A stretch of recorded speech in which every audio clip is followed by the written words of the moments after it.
This is about the news item that appear on lankacnews.com website regarding Sri Lanka like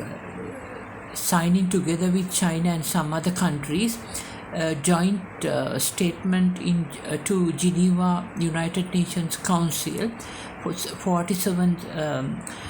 the sessions about the human rights situation in United Kingdom and expressing their disappointment over that. So actually what they raise is about the African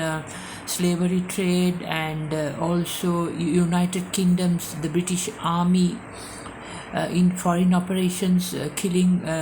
civilians and the new laws that have been incorporated by the Westminster House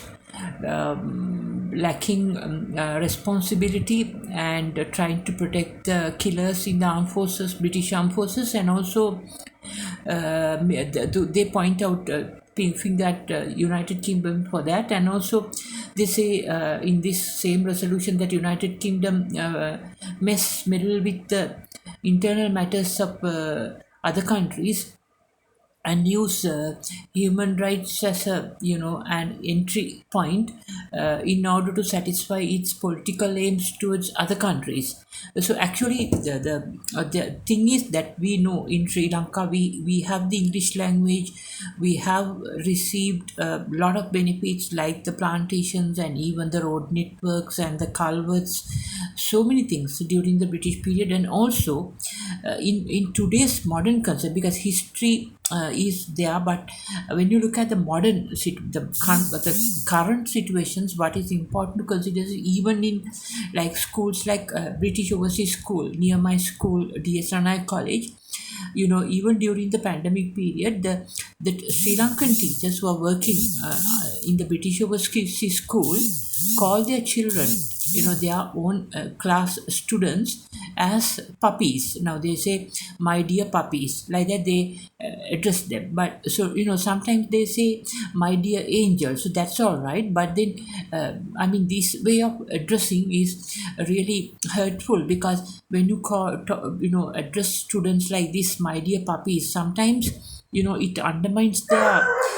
cultural, it results in a cultural degradation for them and also for their parents, and also we can see now in situations like the British Overseas School and the education system, even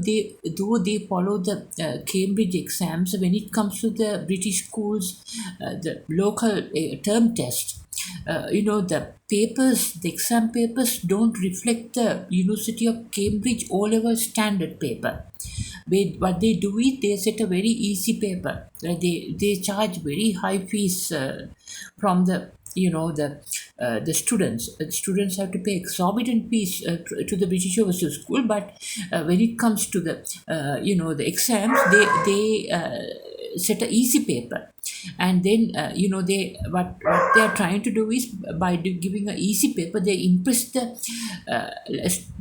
parents, because they know that the majority of students are not up to the standard and they are being able to get high marks. So this way it lacks accountability and responsibility towards their education and completion of their University of Cambridge O levels and the AS and the A2 or the A levels. So because ultimately what happens is, even though these parents spend a lot of money on the school as school fees, they'll depend on the tuition for them for their support. So these things, I think the United Kingdom government's education department must look into, because it undermines the reputation of or the the respect that we have for the British system when certain things go wrong way this way. Because especially we can see that the responsibility they don't take, like when they set the papers, when they call address the students in these ways. So these things actually it even though it's a small thing compared to the what the British has given to us, but still in modern times, in the modern situations, when we look at the other schools, in Colombo, like Colombo International School, and there are so many international schools. So these things give a sharp contrast in service, and that may bring down the reputation of the name British that is used in the British Overseas School name.